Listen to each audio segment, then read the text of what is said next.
बिस्मिल्लाहिर्रहमानिर्रहीम। जी second example की तरफ आए हैं ज़रा। हमने फाइंड करनी है ionic strength of 0.3 molar aluminium sulphate. अब हमारे पास 0.3 मोलर एल्यूमिनियम सल्फेट का सलूशन है। तो सबसे पहले हमने ये देखना है एल्यूमिनियम सल्फेट जब डिसोसिएट होता है तो कितने एनाइन बनते हैं और कितने मोल कैटाइन बनते हैं। अगर हमारे पास एल्यूमिनियम सल्फेट 1 मोल हो तो इससे 2 मोल एल्यूमिनियम आयन बनते हैं और 3 मोल सल्फेट आयन बनते हैं। ये इसके फार्मूले से आपको आइडिया होगा। 1 मोल एल्यूमिनियम सल्फेट में 2 मोल एल्यूमिनियम हैं और 3 मोल सल्फेट हैं। इट मीन कि जब ये डिसोसिएट होगा तो it will produce 2 moles of aluminium ion and 3 moles of sulphate ion. तो अगर 1 मोल एल्यूमिनियम सल्फेट हो we get 2 mole of aluminium ion and 3 mole of sulphate ion. तो जब हमारे पास यहाँ पर एल्यूमिनियम सल्फेट है 0.3 मोल, इसका मतलब है जब 0.3 मोल एल्यूमिनियम सल्फेट डिसोसिएट होगा तो फिर एल्यूमिनियम आयन कितने बनेंगे? 2 multiplied by 0.3 that will be 0.6। और सल्फेट आयन्स कितने प्रोड्यूस होंगे? 3 इंटू 0.9 यानी कि 3 into 0.3 that will be 0.9। Now we have 0.6 mole of cation. Cation का कंसंट्रेशन हमारे पास 0.6 और एनाइन का कंसंट्रेशन हो गया 0.9। एनाइन के ऊपर चार्ज है 3, कैटाइन के ऊपर चार्ज है 3 पॉजिटिव और एनाइन के ऊपर चार्ज है 2 नेगेटिव। तो Z1 की वैल्यू 3 और Z2 की वैल्यू हमारे पास आ गई 2। ये C1, C2, Z1 और Z2 की वैल्यूज़ हमने इस इक्वेशन में पुट की। तो ये वैल्यूज़ ये हमने यहाँ पर पुट कर ली हैं और ये अब इनकी कैलकुलेशन फर्दर स्टेप,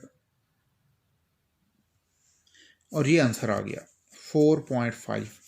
अब आगे मैंने यूनिट नहीं लिखी हुई तो यूनिट इसकी, चूँकि हमने इधर एल्यूमिनियम सल्फेट 0.3 मोल लिया है तो इसका मतलब है कि यहाँ पर हमें इसकी यूनिट भी मोल लिखनी चाहिए। ये मैंने लिख ली। तो ionic strength 0.3 mole aluminium sulphate की आयनिक स्ट्रेंथ 4.5 मोल। अब नेक्स्ट एग्जांपल देखें। We have to find ionic strength of mixture of 0.2 mole sodium carbonate and 0.7 mole magnesium phosphate. इसका तरीका ये होगा कि हमने पहले एल्यूमिनियम 0.2 मोल सोडियम कार्बोनेट की आयनिक स्ट्रेंथ फाइंड कर लेनी है। देन हमने 0.7 मोल मैग्नीशियम फॉस्फेट की आयनिक स्ट्रेंथ फाइंड कर लेनी है। फिर इन दोनों को ऐड कर देना है, वो इस मिक्सचर की आयनिक स्ट्रेंथ हो जाएगी। तो देखें, हमने सबसे पहले आयनिक स्ट्रेंथ फाइंड करनी है सोडियम कार्बोनेट की।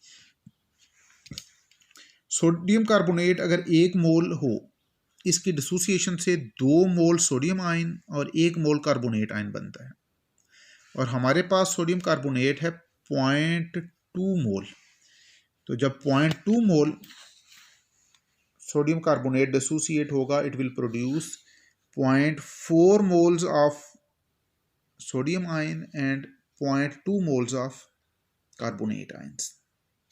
1 मोल सोडियम कार्बोनेट से 2 मोल सोडियम आयन और 1 मोल कार्बोनेट आयन। तो जब हमारे पास 0.2 मोल होंगे सोडियम कार्बोनेट के, 0.2 को आपने 1 से मल्टीप्लाई किया और इधर 0.2 को 2 से मल्टीप्लाई किया, तो अब हमारे पास 2 मोल सोडियम, हमारे पास अब 0.4 मोल सोडियम आयन और 0.2 मोल कार्बोनेट आयन बन गए।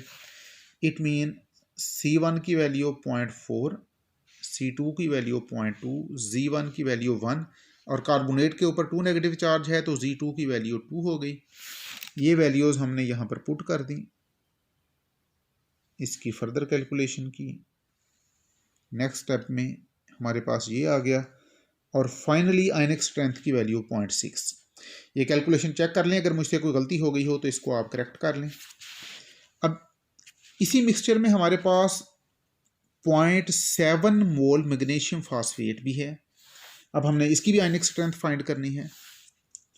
तो अगर हमारे पास मैग्नीशियम फास्फेट 1 मोल है यहाँ पर, it produces 3 moles of magnesium ion and 2 moles of phosphate ion. 1 mole magnesium phosphate से 3 मोल मैग्नीशियम आयन, 2 मोल फास्फेट आयन बनते हैं। तो हमारे पास है 0.7 मोल मैग्नीशियम फास्फेट। तो अब इस पूरे को 0.7 से मल्टीप्लाई कर लें।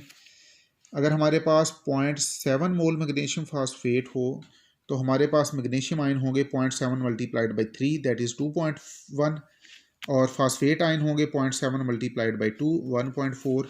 तो अब हमारे पास magnesium ion 2.1 mole, phosphate ion 1.4 मोल।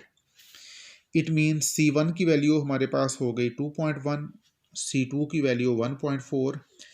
मैग्नीशियम आयन पर 2 चार्ज है तो हमने Z1 की वैल्यू 2 रख ली, फास्फेट आयन पे 3 चार्ज है तो हमने Z2 की वैल्यू 3 रख ली। ये वैल्यूज़ यहाँ पुट की।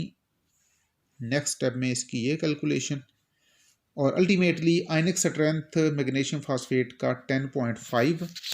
अब हमने